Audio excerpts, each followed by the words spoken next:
Diba? Apakapangit.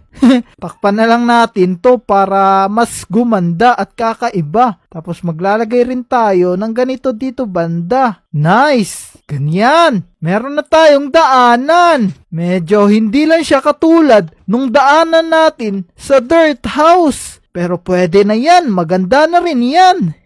So ngayon mga taropa, maglalagay na tayo dito ng sala. Medyo iibahin lang natin to konti mga taropa para mas kakaiba talaga. Kasi medyo naumay tayo sa design natin sa bahay. Lalagyan natin ng parang ganyan para mas kakaiba. Tapos dito naman banda, yan yung speaker natin, diba? Apakaganda. Yan, maglalagay rin tayo ng pangalawang speaker. Nice! Tapos, maglalagay tayo dito ng parang stand. Tapos, lalagyan natin ng TV dito banda.